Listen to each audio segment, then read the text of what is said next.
chistoso. Pero le pido al equipo que nos grabe para saludar con mucho gusto a la doctora en antropología y profesora de la UNAM, a la querida doctora Elisa Godínez. ¿Cómo está, doctora? Bienvenida Sin Censura. Hola, querido Toño, ¿cómo estás? Mucho gusto estar con ustedes. Un saludo a tu audiencia. Pues un saludo muy, muy grande, doctora. Hay que hablar de dos situaciones interesantísimas. Primero, que efectivamente, por fin vemos a una entidad gubernamental verdaderamente interesándose y hasta cierto punto dándole su lugar a los paisanos que efectivamente mantienen a la economía mexicana con sus remesas, le guste o no a quien le guste.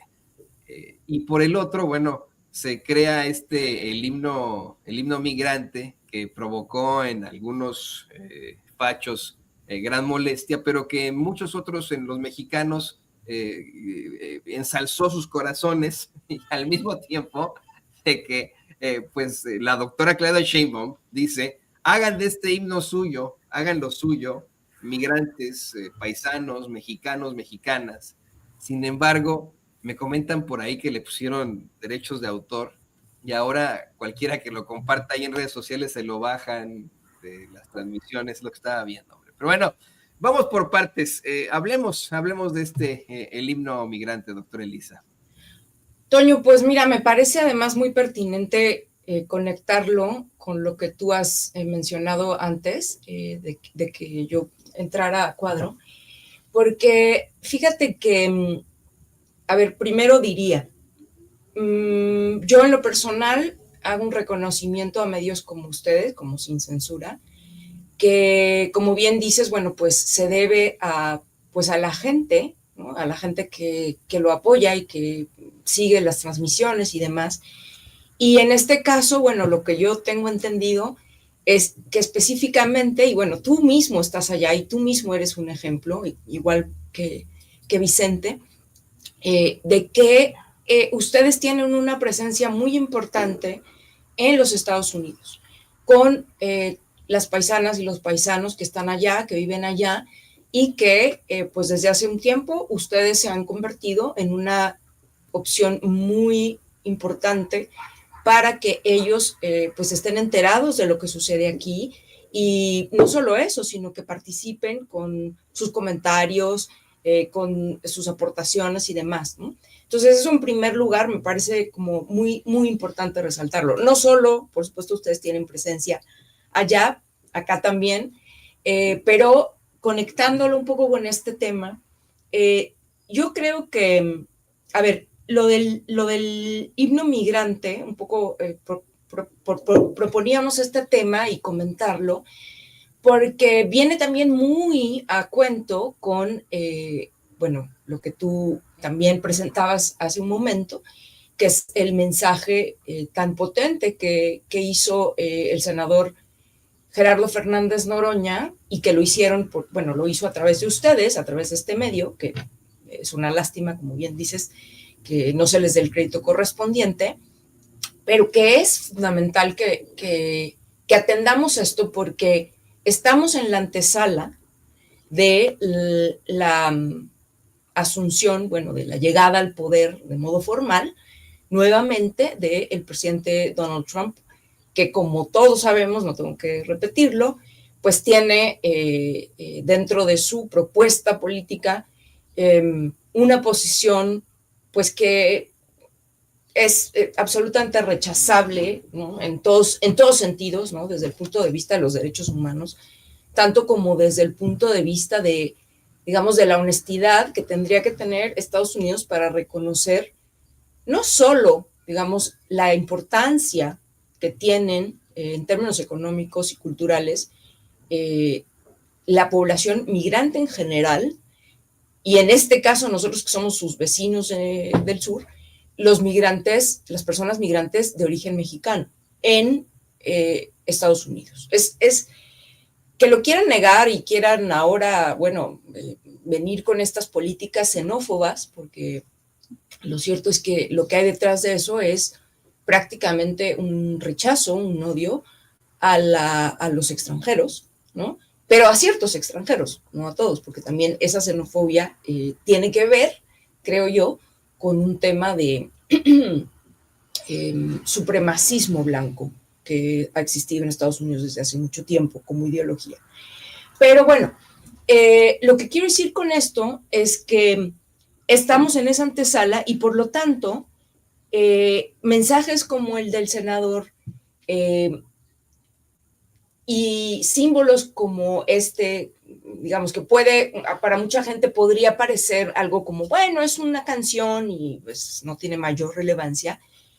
Yo creo que juntos, todas estas, si juntamos todas estas expresiones, vamos a entender que en este momento estamos en una necesidad de construir y de promover este tipo de expresiones, porque entre México y Estados Unidos, pues hay una diferencia muy grande, digamos, no somos países que estemos a la par.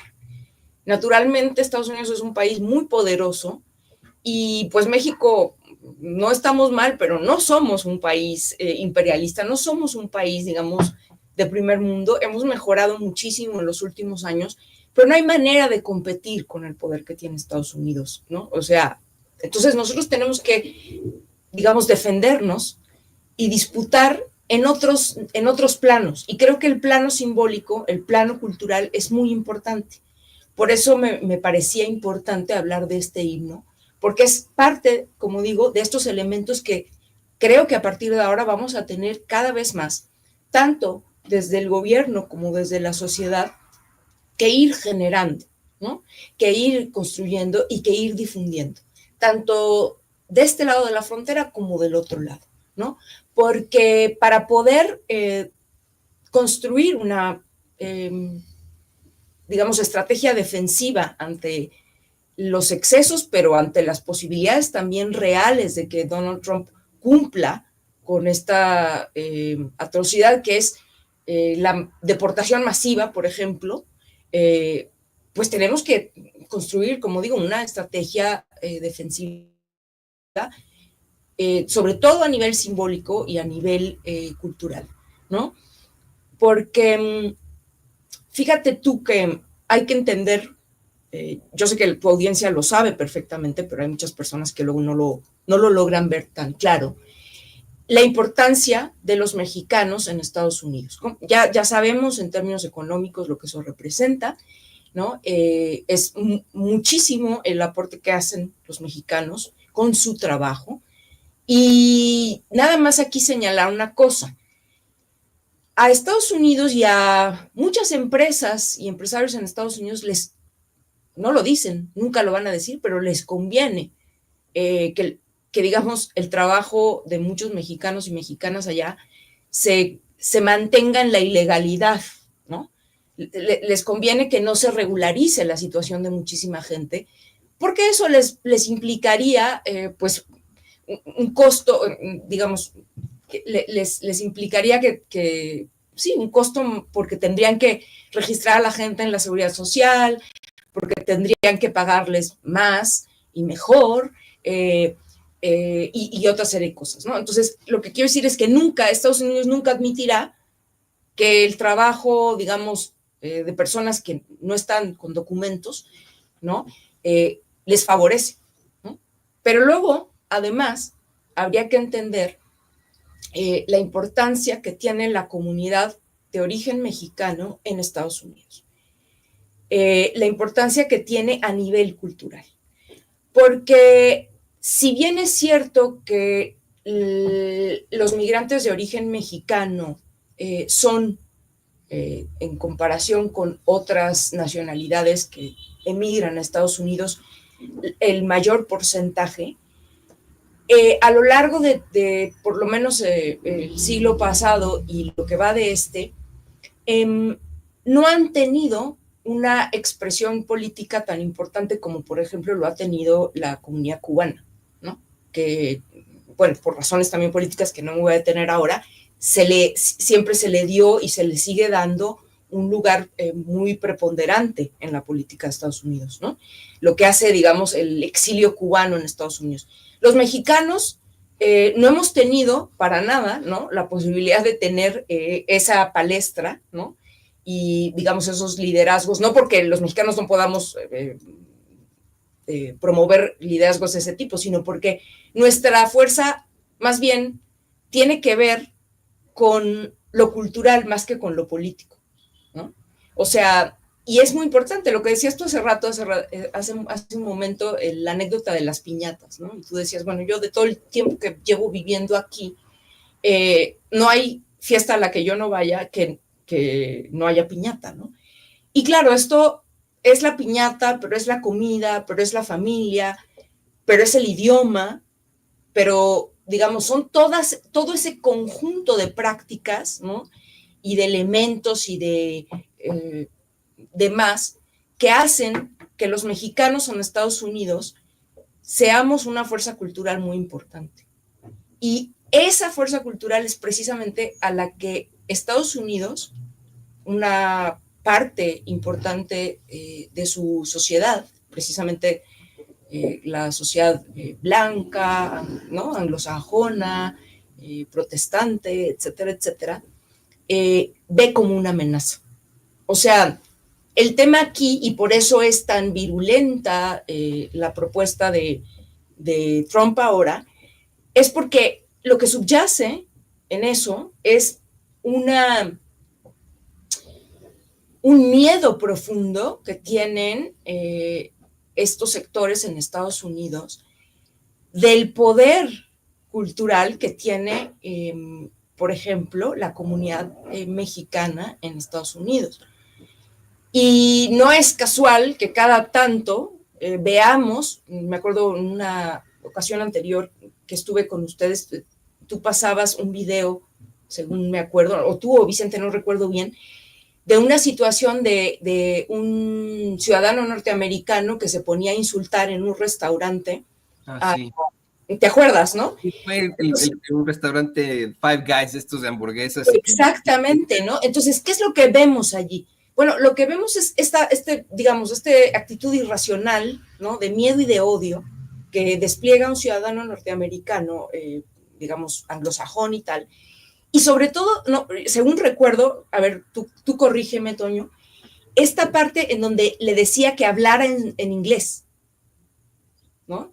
Se quejaba así como, ustedes váyanse y tienen que hablar en inglés, no hablen en español y todo esto.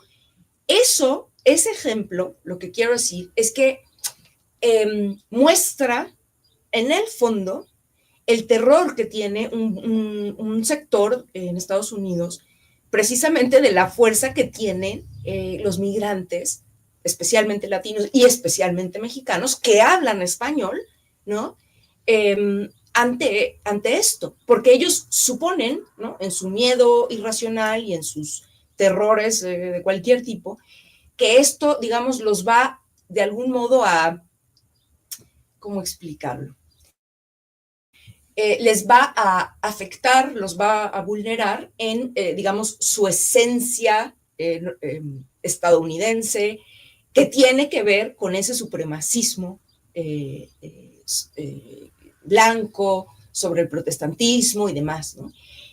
Fíjate que hay un autor que se llama Samuel Huntington, que seguramente algunos de tus audiencias ubicarán.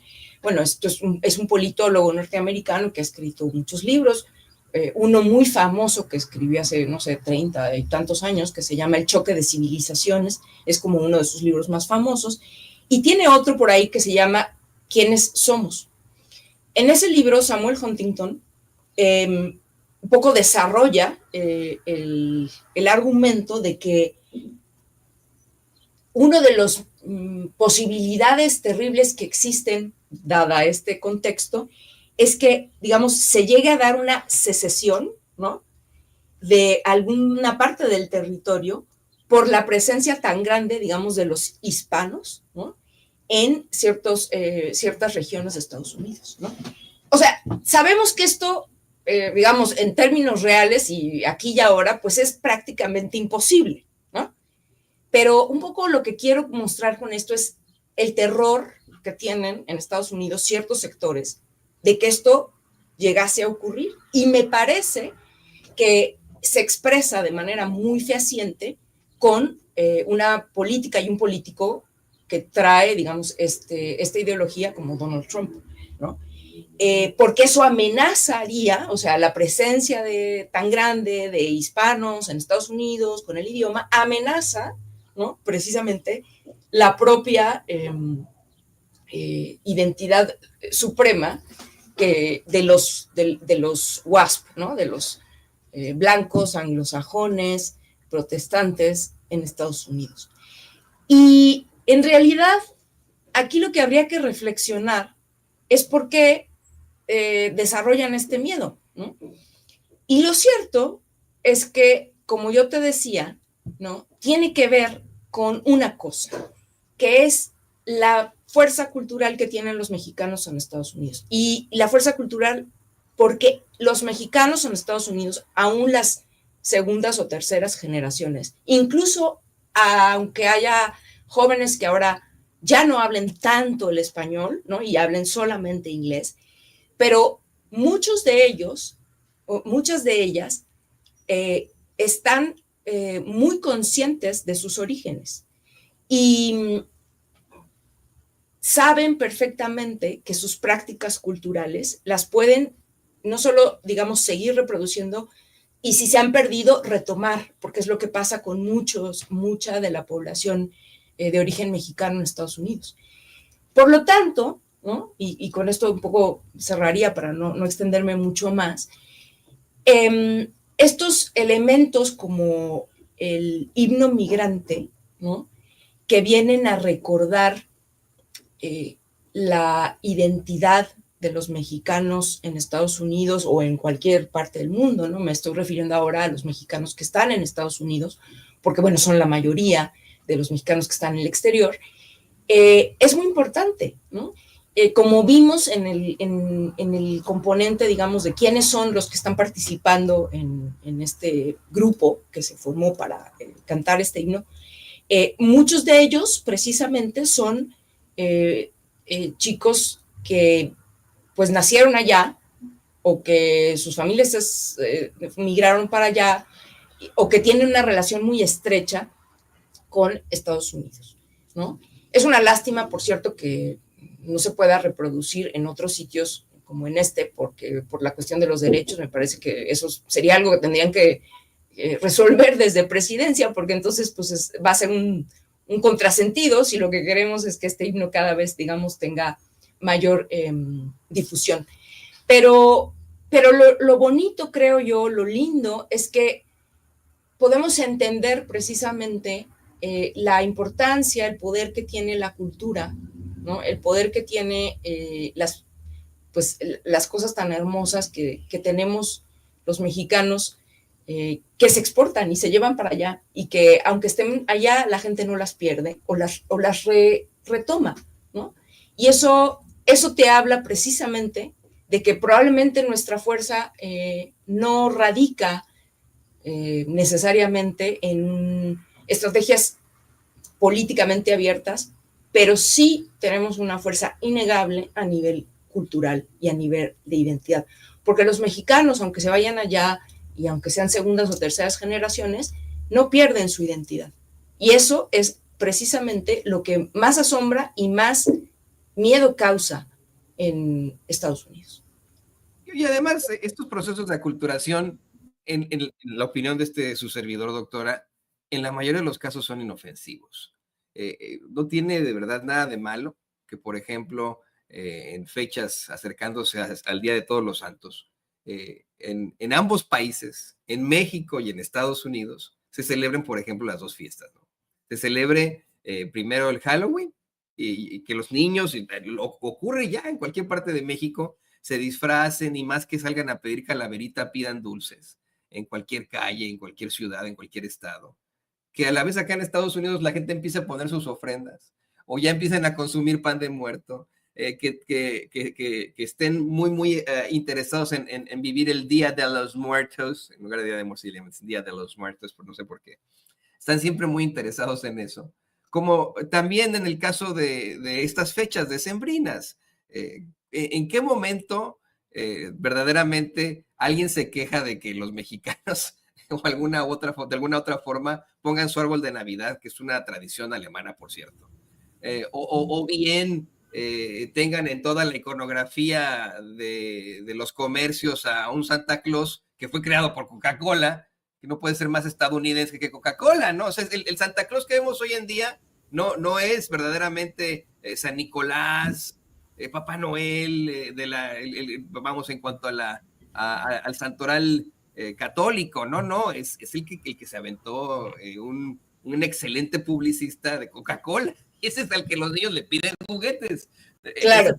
Las piernas en las que se siente un niño en un centro comercial allá en México. No tiene absolutamente nada de malo este proceso de aculturación, pero tiene usted toda la razón. Acá, de forma muy ignorante, muchos estadounidenses, en su mayoría caucásicos, que se identifican más, obviamente, con el presidente Trump, que obviamente desarrollan estas teorías, estas tendencias racistas, buscan, piensan que van a ser reemplazados, pero están muy lejos de eso. Le pedí a David que nos mostrara esta gráfica del censo acá en los Estados Unidos. Uy, a ver si le puedo hacer un zoom in, don David, porque me lo dejó en letras muy pequeñas.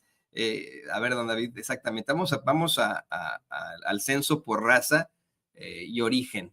En primer lugar, la raza no existe, pero acá en Estados Unidos creen que sí. Se refieren a la etnia. Y los caucásicos acá en los Estados Unidos son el 75% de la población. 75% de la población. Y los hispanos son el 20% de la población. O sea, sí son una gran, hay una gran población hispana, por decirlo así, pero son tal vez de origen mexicano, porque somos la mayoría de los latinos o hispanos, pero los caucásicos siguen siendo la gran mayoría aquí en los Estados Unidos y aún así ellos creen que están en riesgo. Hace poco vimos estas manifestaciones de neonazis encapuchados que salen con las suásticas y que dicen, es que no tiene nada de malo de que yo esté luchando por mi propia raza, están a punto de suplantarnos todos estos inmigrantes. ¿Cuál? Pues son todavía el 75% de la población, ¿a qué le tienen miedo, no? Bueno, entiendo perfectamente que puedan tener miedo ante la gran riqueza cultural que significa México y que es lo que nos está dando a conocer la doctora Elisa. Efectivamente, ¿no? Así como hay imposiciones de culturas y de tradiciones en México sobre lo estadounidense, bueno, ¿quién no quisiera de verdad, ¿no? Celebrar el Día de los Muertos o bien una posada? No están familiarizados los estadounidenses con las posadas y yo hice el experimento acá en Estados Unidos. No quiero darme el de santos como el arrogante, pero ya desde hace un par de navidades que intento hacer posadas aquí en el barrio donde yo vivo y le encanta a la gente, ¿no? Cantar de casa a casa, darse dulcecitos, romper la piñata. No sé si quiera agregar algo a esto, doctor. No, bueno, totalmente de acuerdo contigo y nada más un poco para cerrar. Tienes toda la razón en decir que pues es absurdo, ¿no? Que alguien le pueda tener miedo a estos procesos de cultura de ida y vuelta, porque además pues la cultura es algo vivo y la cultura no es algo estático como una piedra que no cambia, al contrario, o sea, la característica de la cultura es que está siempre viva, ¿no? Entonces, bueno, es de aquí para allá y de allá para acá, ¿no? Tú bien lo dices, o sea, lo vemos en Halloween y Día de Muertos, ¿no? Está muy claro. Sin embargo, fíjate tú que yo, no es que esté yo de acuerdo, pero digamos, tratando de ponerme en la mentalidad de los sectores en Estados Unidos que le tienen terror a esto, es porque justamente, ¿no? Lo que los mexicanos les pasa es que cuando llegan a Estados Unidos y viven allá, pero no pierden su cultura. O sea, no la pierden. Y esto es como, o sea, no es tan consciente, ¿no? Pero no es como, ¿por qué estos siguen hablando español? ¿Por qué estos no pierden todo eso? Bueno, no se, digamos, asimilan completamente al estilo de vida norteamericano. Y claro, aquí el punto es que esto es más complejo, ¿no? Y la gente, claro que digamos, involucra, pues, y vive y y sigue, digamos, digamos, toda la estructura de vida en Estados Unidos como es, pero al mismo tiempo mantiene sus tradiciones, ¿no? Entonces, a lo que voy es que los mexicanos y las mexicanas hoy tienen en Estados Unidos, y acá también, pero digamos allá, van a tener que pensar en que para enfrentar estas bravuconadas del presidente Trump, o que se puedan convertir pues en hechos reales, ¿no? Como la deportación y más, pues van a tener que echar mano, ¿no? De la organización, ¿no? Y yo solo cerraría con esto y lo dejo ahí sobre la mesa. No hay que olvidar que por allá del año, me parece que fue 2008, seguramente tú lo sabrás mejor que yo, Toño, hubo una serie de manifestaciones muy importantes en Estados Unidos que tuvieron que ver con la modificación a algunas leyes que vulneraban los derechos de la población migrante, ¿no? Y entonces hubo una serie importante de manifestaciones que vimos en Estados Unidos y que dio lugar, por cierto, a un hecho que se llamó algo así como un día sin mexicanos, ¿no? Entonces, creo que puede ser, ¿no? Que ahora, si de seguir así las amenazas de Donald Trump de convertirse en realidad, pues es probable que podamos ver una reedición de manifestaciones y de organización que tengan nuestros compatriotas allá del otro lado, ¿no? Entonces hay que estar muy atentos y por supuesto que desde acá pues vamos a estar muy pendientes y apoyando en todo lo que se pueda a nuestros compatriotas allá.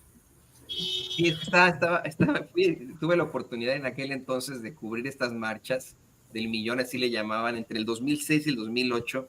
Sí. En San José, California, estaba mis pininos como periodista, porque era todavía yo estudiante de la carrera. Y bueno, pues aquí son las notas que publiqué en aquel entonces. Qué bueno. Un agradable recuerdo, doctora Elisa Godínez. Pues hay que luego platicar de eso, Toño. Sí, es porque se tiene que repetir, tenemos que volver a marchar en los millones.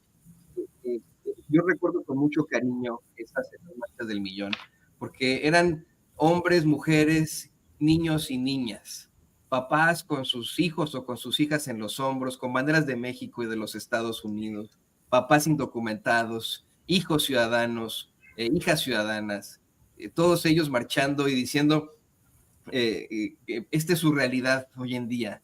Nosotros somos los que ponemos la comida en sus mesas. Acéptenlo, este también es nuestro país.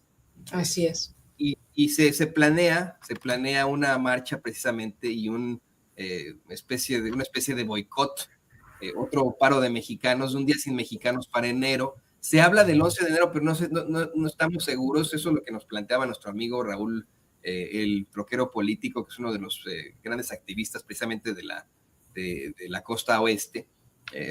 Así que bueno, vamos a estar pendientes de eso y pues me gustaría muchísimo, doctora Elisa Godínez, que nos pueda acompañar precisamente el próximo año en la cobertura de todas estas marchas. Ahí estaremos Vicente Serrano y su servidor, casi 20 años después de que lo hiciéramos en nuestras mocedades. Y bueno, mientras tanto, pues yo quiero agradecerle por estar aquí con nosotros, por darnos este análisis. Me parece que ha sido muy enriquecedor el poder reflexionar efectivamente de dónde viene ese temor, tal vez, ¿no? Del caucásico aquí, efectivamente, de lo muy rica que es la cultura mexicana y que pues se temen ellos que se pueda ser reemplazada, que no lo teman, la verdad es que se fusionan las culturas.